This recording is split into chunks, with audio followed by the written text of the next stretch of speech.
네, 안녕하세요. 디파이 농부 조 선생입니다. 오늘은 여러분들과 함께 블록체인 시장 상승장 진짜인가 아닌가 한번 알아보도록 하겠습니다. 구독과 좋아요, 그리고 댓글, 알림 설정 부탁드리겠습니다. 오늘은 저 혼자만 이제 온 건 아니고 저와 같이 이제 리서치하고 있는 마이크무님을 모셨습니다. 마이크무님은 블록체인에 대한 굉장히 이해도가 이제 높은 분이고 2017년부터 이제 리서처로서 활동하고 계십니다. 안녕하세요, 마이크님. 네, 반갑습니다. 마이크입니다. 네, 반갑습니다. 잘 지내셨나요? 아유, 항상 잘 지내고 있죠. 네, 오늘 저와 함께 이제 블록체인 시장 상승장 진짜인지 아닌지 조금 해답을 좀 주셨으면 좋겠습니다. 아, 한번 시작해 보시죠. 일단은 항상 이제 이 암호화폐 시장, 크립토 시장을 봤을 때 현재 가격도 되게 44,000불까지 올라오고 이거 지금 찐 상승장인가? 야, 이거 진짜 또 떨어지는 거 아니야? 사실 어떻게 보면 이게 떨어지는 건 무섭도 되게 무섭지만 올라오는 것도 무서운 게 되게 크다고 생각을 해요. 그러니까 저도 개인적으로 체크 포인트를 좀 이번 동영상에서 한번 좀 다뤄보면서 한번 같이 얘기하면 좋을 것 같아서 자료를 좀 몇 가지 취합을 했고 상승장을 3번을 겪었고 좀 하락장을 2번 겪은 사람이다 보니까 실제로 얻어맞고 실제로 좀 벌어봤으니 그래서 이 경험을 한번 제가 좀 한번 바탕으로 한번 좀 진행해 보도록 네, 하겠습니다. 이게 굉장히 중요한 게 사실 블록체인 시장에서 이 경력을 따질 때요. 한 물어보는 게 있습니다. 하락장 몇 번 맞아봤니? 혹은 상승장 몇 번 겪어봤어? 사실 이게 나이테 아시죠? 나무 나이 알아볼 때 나이테 몇 개인지 세는 것처럼 이게 상승장 몇 개, 뭐 하락장 몇 개 이거 세는 게 있거든요. 근데 이 마이크 무님은 시장 초기부터 이 모든 것을 조금 겪은 분이라 더 인사이트가 많으실 것 같고 아까 말씀 주신 것처럼 이 상승장이 되게 무서운 게 이게 고점일 것 같거든 항상 오늘이 고점일 것 같아 이런 두려움이 항상 있어요. 그래도 저도 비트코인이 이제 막 43,000불이잖아요. 지금 34,000 뚫었다가 43,000불 뭐 왔다 갔다 하고 있는데 막 이거 볼 때마다 아씨 하락하나 더 올라가나 이거 사실 아리송 하거든요. 그래서 약간 진짜 이게 우리가 바라고 있는 약간 상승장에 진짜 초입이 맞는지 한번 들어보도록 하겠습니다. 되면 저희가 이제 시장에 대한 이제 매크로 제가 생각했던 사이클 항상 그냥 통계적으로 보면서 과거 데이터로 보면 항상 복사가 된다고 생각하거든요. 결국은 사람이 이루어지는 행위가 결국은 시장이기 때문에 제 첫 번째 생각한 거는 결국은 이 크립토 경제 사이클에서 이제 매크로 경제 전통 금융에서 국채 금리가 올라가면 결국은 이제 유동성이 빨아들이기 때문에 주식시장이나 아니면 크립토 시장에 대한 유동성이 이제 많이 이제 감소되는데 제가 항상 보는 거는 결국은 지금 현재 국채 금리가 지금 얼마만큼 어떤 상황인지 뭐고 이제 미국 경제가 얼마만큼 이제 탄력적인지 이게 제일 중요하다고 생각하는데 사실 이 부분은 어떻게 보면 거대 좀 경제 유튜버들이 워낙 많이 다루다 보니까 오늘은 좀 약간 단순하게 좀 경제 쪽으로 좀 얘기하지만 비트코인 반감기를 충돌에 대해서 좀 많이 얘기를 할 것 같아요. 그래서 반감기에 대한 좀 역사나 이런 거를 통해서 좀 비트코인 반감기가 실제로 이게 호재가 맞는지 지금 현재도 어떻게 보면 지금 뭔가 1월에 ETF가 있고 그리고 이제 비트코인 반감기 때문에 어떻게 보면 사람들이 두 가지의 주제를 통해서 어떻게 보면 시장을 이제 뭐 조정을 하고 있잖아요. 그래서 이제 이 반감기에 대한 통계치를 좀 얘기를 좀 해드릴 거고요. 그리고 어떻게 보면 지금 현재 이 상승장에 기대할 수 있는 어떻게 보면 좀 여러 가지가 있는 게 결국은 이제 비트코인 현물 ETF와 이더리움 현물 ETF가 있기 때문에 많은 사람들이 결국은 이제 기관들이 이제 올 수 있겠다는 이 믿음 갖고 지금 시장에 지금 베팅하고 있는데요. 이 시장의 베팅에 대해서 어떻게 실질적으로 데이터가 나왔던 부분은 이제 CME 이제 어떻게 보면 2017년, 18년 이제 초쯤에 CME 비트코인 선물을 이제 어떻게 보면 이제 상장했는데 근데 그때는 이제 되게 거래량이 많이 없었어요. 왜냐면 기관들이 사실 어떤 비트코인 현물 없이 사실 선물을 사용하기에는 시장이 매우 미약했고 매크로 경제에서 뭔가 비트코인이나 이더리움에 어떻게 보면 좀 더 큰 역할을 할 수 있는지에 대해서 매우 의문적이기 때문에 뭐 초기에는 정말 거래량이 많이 적었어요. 근데 그 대신 최근에 현물 ETF가 이제 이런 이슈가 많아지면서 이제 많은 기관들이 이게 현물 ETF가 상장이 되면 이거 롱이다, 아니면 숏이다 이런 걸 통해서 뭐 전략을 짤 수도 있고 전통 금융권을 가지는 돈을 사실 거래소에 갈 필요 없이 CME 이런 합법적인 매우 이제 미국의 어떤 유동성 중심인 이런 선물 거래소에서 이제 거래할 수 있다는 게 훨씬 더 의미가 더 크기 때문에 어떻게 보면 지금 현재 CME 비트코인 선물에 대한 거래량이나 어떻게 보면 이제 미결제 약정의 이제 최고점 갱신도 어떻게 보면 저는 상승장이라고 되면 하나의 포인트라고 생각합니다. 현재 상승장에 이런 산업의 어떻게 보면 리스크를 해지를 해야 전체 시장이 어떻게 보면 크기 파이나 어떻게 보면 이게 더 커지면서 안정적으로 커질 수 있는 것도 더 중요하다고 생각하고 있기 때문에 이런 산업 규제적인 부분도 사실 더 중요하다고 생각하는데 그래서 어떻게 보면 바이낸스 규제 많은 사람들이 모르겠지만 지금 코인베이스 온체인에서도 KYC를 하고 있는 이제 행동을 보고 있어요. 미국에서도 이제 뭐 이스라엘 하마스 관련된 내용 너무 많잖아요. 자금 세탁이나 적대적 국가에 대한 이런 자금 이탈에 대해서 그러니까 규제를 좀 더 지켜보고 있는 이제 부분이다 보니까 이런 좀 미국의 좀 큰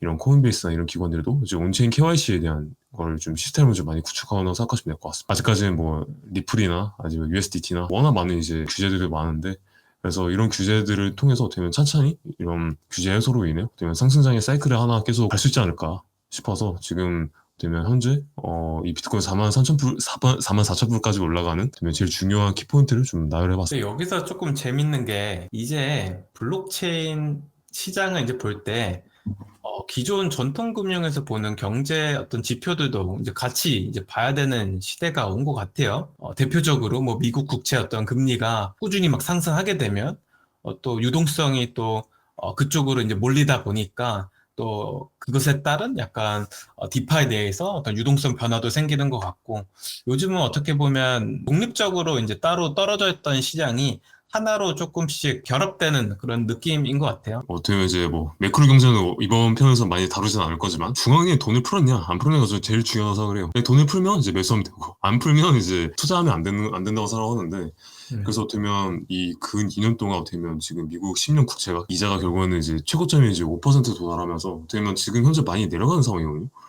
사실 이 내려가는 상황에서 되게 여러 가지 지표가 있었던데 이제 결국에는 이제 인플레이션이 있는가 없느냐가 제일 중요한 거잖아요. 미국 정부에서는 고용 지표 관련해서도 매우 이제 안 좋게 나오다 보니까 이제 많은 좀 채권을 이제 거래하는 이 기관들이나 트레이더들 입장에서는 이거 이러다가 지금 미국 실무 경제가 어떻게 보면 이런 채용 문제가 이제 생겨버리면 통화 정책이나 어떻게 보면 재정 정책의 이런 뭔가 개입을 통해서 뭔가 이런 문제를 해결할 수 있지 않을까? 라는 게 기조가 되게 큰 것 같아요. 그래서 지금 S&P를 원래 잘 안 봤었는데 이제 S&P를 최근에 보니까 좀 거의 좀 정고점을 거의 좀 비슷하게 지금 정고점 찍었더라고요, S&P가. 그래서 그 뜻은 결국은 채권 금리가 내려가면서 어떤 위험 자산의 선호도가 매우 높아지고 있고, 그리고 어떻게 보면 어떻게 보면 시장이 워낙 이제 선방향에 대해서 어떻게 보면 좀 매우 크기 때문에, 네, 어떻게 보면 지금 현재 채권 금리나 어떻게 보면 지금 시장에 돈을 푸는 거에 대해서 좀 시장은 베팅하고 있지 않나라고 생각이 듭니다. 근데 이게 사실 이 블록체인 시장에서 굉장히 중요한 게 뭐냐면 결국 미국 국채 금리가 올라간다? 그러면 결국 사람들은 위험 자산에 대한 익스포저를 줄인다는 뜻하고 똑같잖아요. 그러다 보니 금리가 더 올라가면 투자할 여유가 있는 돈이 점점점 줄어들기 때문에 대체 투자 쪽에 이제 포지셔닝한 이 블록체인 시장에 이제 투자하는 수요가 또 내려가는 거죠. 또 그렇게 되면 또 어떤 일이 벌어지냐면 디파이 내에서는 이제 스테이블 코인의 이자가 줄어들잖아요. 왜 그러냐면 스테이블 코인으로 뭐 레버리지 투자를 이용하는 어떤 그 수요가 확실히 줄어들기 때문에 결국에는 그 빌려간 사람이 적기 때문에 결국엔 예치한 사람한테 줄 이자가 없어지고 그러다 보니까 유동성이 이제 사라지는 이 모든 게 사실 그리고 미국 국채 금리의 어떤 상승과 아니면은 기존 전통 금융 시장의 어떤 주요 지표와 되게 맞물려 있는 것 같아요. 그런 점에서 봤을 때 사실 우리도 미국 국채 금리가 이제 고점에서 이제 슬슬 내려오고 있다라는 점이 결국 유동성 측면에서 봤을 때 블록체인으로 유동성이 조금 흘러올 여지가 있다라고 좀 해석을 해도 될 것 같네요. 네, 맞습니다. 그래서 그러면 다음은 이제 어떻게 보면 이제 국채금리 이제 고점론을 얘기했으니 결국에는 지금 비트코인 지금 44,000달러까지 올라갔는데 결국에는 이게 이제 보통 사이클은 이제 어떻게 얼마만큼 이제 돌까다 사실 좀 매우 궁금하잖아요. 사실 저도 이제 어떻게 보면 상승장을 어떻게 보면 이 표만 봐도 어떻게 보면 뭐 2013년부터 이제 2021년 어떻게 보면 지금 현재까지 어떻게 보면 상승 사이클이 한 이제 6개 정도 되는데 이제 그중에 3개를 좀 겪고 나오다 보니 평균 일수가 얼마 정도 될까? 라고 생각했을 때 본가 하락장에는 평균 거의 1년 남짓 되더라고요.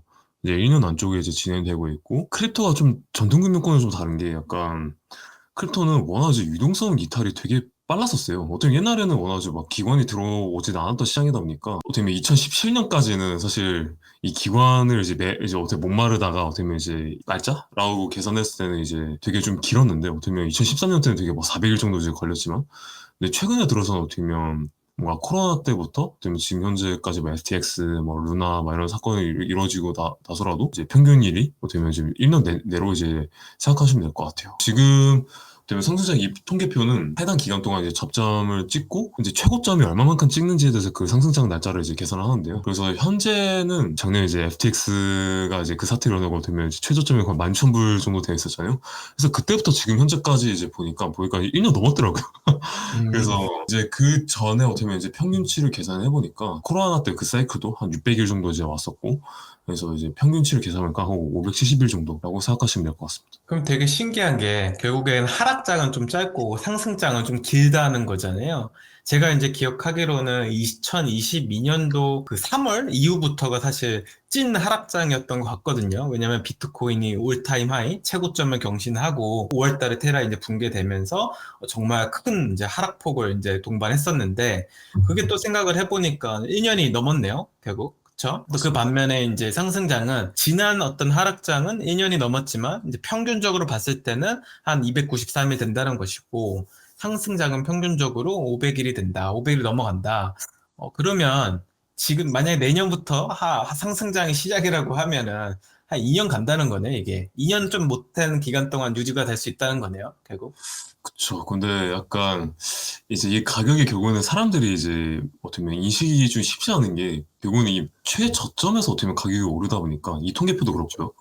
그러다 음, 보니까 이게 지금 가격이 오른 게 맞나라는 게 진짜 모든 사람의 다 아마 인식일 거예요. 근데 음, 실제로 이렇게 통계표로 이제 봤을 때도 근데 만약에 이게 상승이 되게 좀 느리게 보이지만 사실 이 1년 동안 내내 상승했다고 생각하시면 될 것 같고 지금 현재 비트코인이. 음, 음, 근데 이제 아마 점차 가속이 될 거예요. 왜냐면 항상 그 전에 사실 저희가 그 코로나 사이클 때도 음, 들면 이제 메타버스나 NFT 이런 세상이 오다 보니까 근데 그 음, 섹터가 확실히 갑자기 떴잖아요. 뭐 이제 샌드박스나 맞아요. 이 디센트럴랜드도 거의 100배나 아니면 오픈시도 결국에는 이런 오픈시도 밸류에이션이 거의 막 10조까지 찍는 어떻게 보면 거의 데카콘이 되는 그런 그룹이 되다 보니까 근데 불과 그게 1년밖에 안 됐어요. 그게 그 기간이. 그렇죠.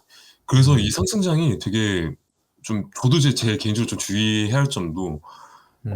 생각보다 이제 사실 날짜가 많이 안 남았어요. 근데 이 날짜가 얼마 남지 않은 그 상황이 어떻게 보면 더 음. 시장이 더 가속화될 거고 이 가속화에 어떻게 보면 망각하면 안 된다는 저는 생각이 들어요.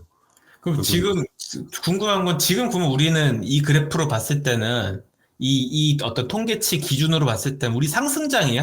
하락장이에요? 어떻게 보면 지금 이 지표가 결국은 기준이 음. 지금 상승장을 이제 준한 거니까 아, 또 그럼 우리는 좀, 지금 상승장 속에 있는 거다. 네, 맞습니다. 왜냐면 2022년도 12월 달에 한 비트코인 17K 정도 찍었었고, 그때부터 지금 생각해보면 한 2배 넘게 오른 거거든요.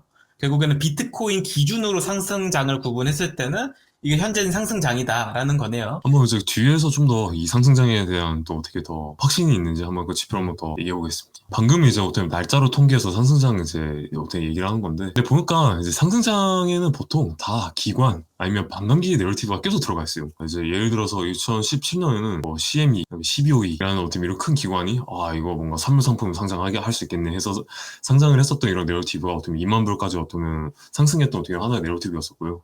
그리고 21년도는 정말 많은 이제 채굴 업체들과 제일 상징적인 코인베이스가 상승했잖아요. 그래서 어쩌면 이게 진짜 제도권이 들어왔구나. 크립토가. 그래서 어쩌면 그때부터 정말 많은 내러티브가 있었지만 어쩌면 저는 그 기관에 들어왔었던 이런 내러티브를 정말 무시 못했다고 생각하는데 근데 제가 제일 중요하게 생각했던 거는 이 매번 상승기 때마다 반감기가 항상 껴 있었어요. 이 음, 반감기는 키워드가 껴 있으면서 같이 이제 올라갔던 이제 였다 보니까 그래서 어떻게 보면 지금 2016년 어떻게 보면 7월에도 결국에는 거기서 반감기 오면서 이제 ICO 부장까지 가서 2017년 12월까지 끝냈거든요.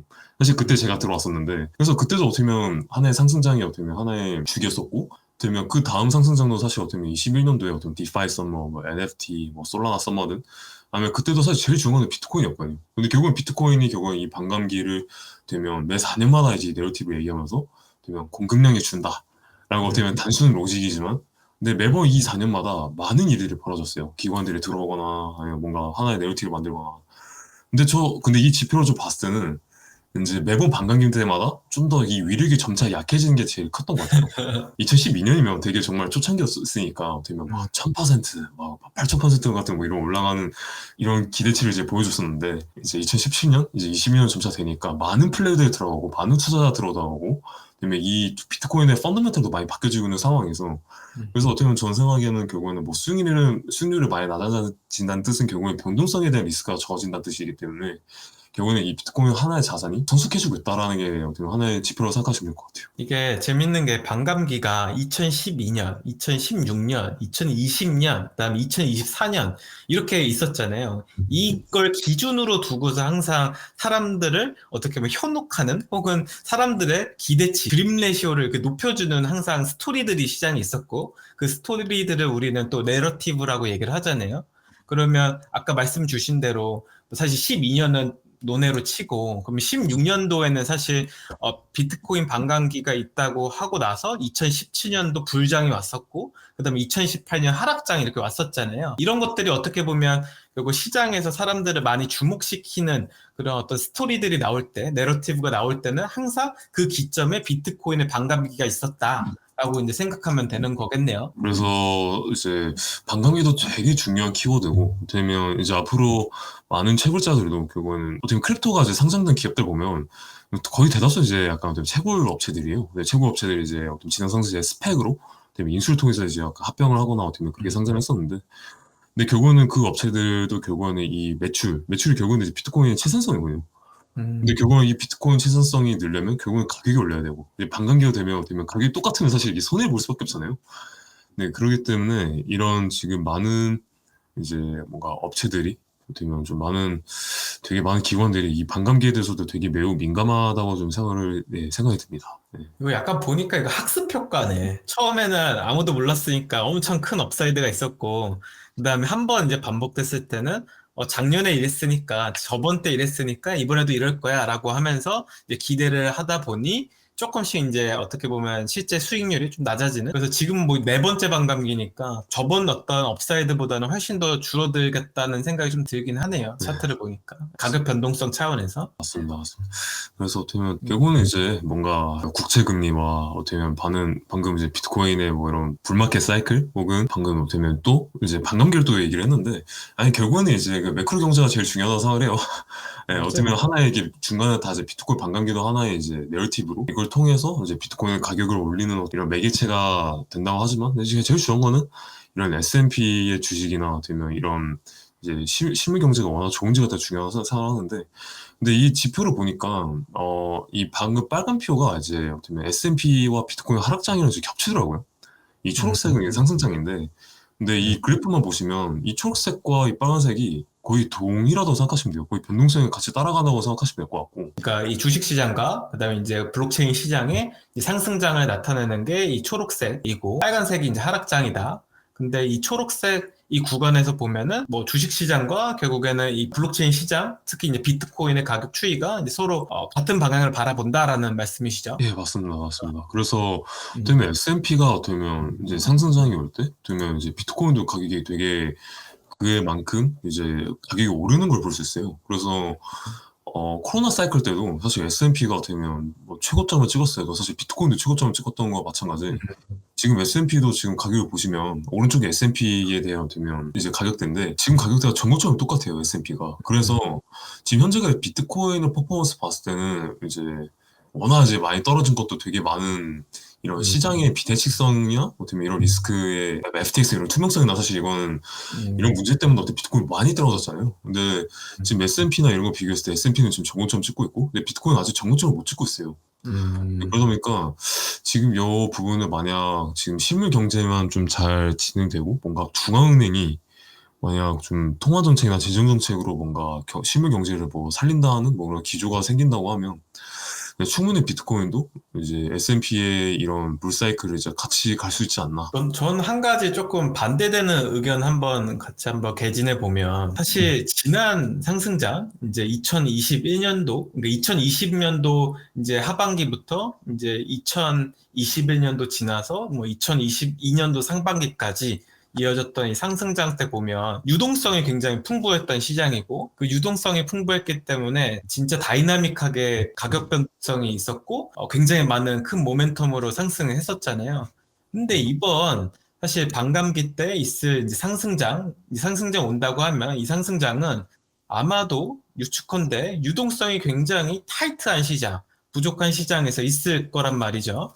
근데 이게 지난 세 번의 반감기와 다른 점이잖아요. 왜냐하면 지난 세 번의 반감기 때는 유동성이 굉장히 풍부했던 시장인데, 지금은 완전 반대로 유동성이 거의 말라있는 시장에서 오는 반감기. 더 나아가서 비트코인의 공급량이 훨씬 더, 그러니까 줄어드는 폭이 좀 많이 적어졌다. 그렇기 때문에 기존 반감기랑 좀 다른 점이 좀 있는 것 같아요. 맞습니다, 맞습니다. 근데 저 중요한 건 사실 뭐 플러스의 주제가 그럼 기관의 진입이잖아요. 그래서 어떻게 보면 지금 현재 현물 ETF에 대한 많은 사람들이 생각하는 게 이거 금 ETF처럼 시가총액도 뭐 높아지는 거 아니냐? 막 이제 이런 말도 있고, 아니면 많은 이제 기관들이 결국에는 갖고 있는 포트폴리오의 변동성을 어떻게 보면 리스크 해지하기 위해서 또 어떻게 보면 비트코인이 만약 변동성이 또 다르게 간다고 하면 실물 경제라 되면 그때부터 어떻게 보면 비트코인에 많은 진입이 이제 된다고 되면 그런 내러티브를 이제 포함하고 있는데.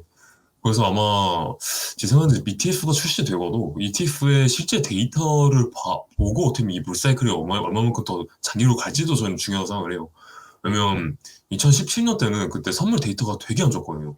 야, 이거 누가 거래? 그러니까 기관들이 안 들어왔잖아. 야, 너네 이거 그 거짓말한 거 아니야? 이런 내러티브였거든요, 옛날에. 그러다 보니까 그때부터 이제 ICO 버블이 터지면서 3,000달러까지 떨어졌던 상황이었어요. 근데 만약 지금 현물 ETF가 만약 이 AUM이 만약 뭐 늘지도 못하고 뭐 진짜 실제로 뭔가 경제성도 그렇게 좋지 않고 하면 이게 진짜 이거 상승장이 아닐 수도 있겠구나 생각이 들 수도 있어요. 그래서 되면 뭐 말씀하신 대로 되면 시장이 어떻게 보면 불사이클과 베어사이클에 대한 이 두 가지를 어떻게 보면 양방면을 바라봐야 하는 것도 중요합니다. 네. 전 최악의 시나리오가 이거라 생각해요. 비트코인 현물 ETF 승인됐어. 그러고 나서 갑자기 한 일주일 후나 아니면 뭐 한 달 후에 가격이 슬금슬금 빠지더니 한 6개월 동안 막 가격이 한 50% 빠져. 아까 말씀드린 것처럼 뭐 운영 잔고, 그러니까 정확히 말하면 AUM이라고 하죠. Asset Under Management. 자산 운용 규모가 늘어나지가 않았어.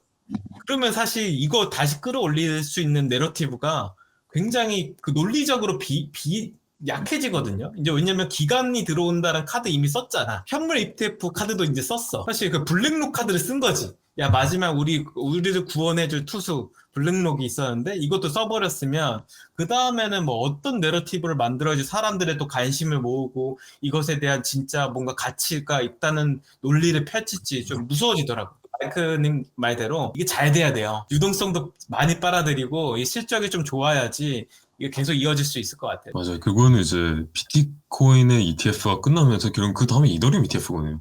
이제 모든 시장이 바라보는 관점은. 근데 그 과정 중에 비트코인의 AUM이 많이 늘지 않았다.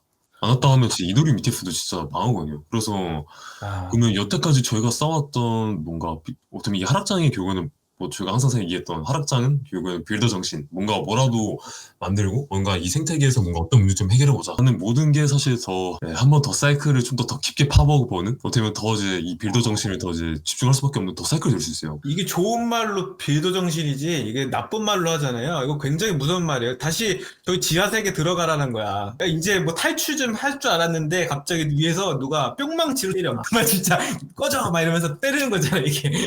다시 한 1년 있다 나와 막 이런 느낌이라고. 이거 되게 어려운 일이란 말이에요. 이걸 전업으로 하는 사람 입장에서는 생각하기도 싫네요. 그래서 좀 약간 일단 전반적인 시장은 저도 이제 어떻게 보면 뭐 워낙 뭐 자료들을 워낙 좀 불리시하게 썼지만 항상 이제 뭐 시청자분들이나 또는 이걸 보시는 뭐 모든 투자자분들도 결국은 모든 게 다 중립적으로 봐야 되는 거라고 생각을 하고 있고 결국은 이건 사실 하나의 이견이기 때문에 한번 참고만 하시면 될 것 같습니다. 네, 알겠습니다. 넘어가시죠.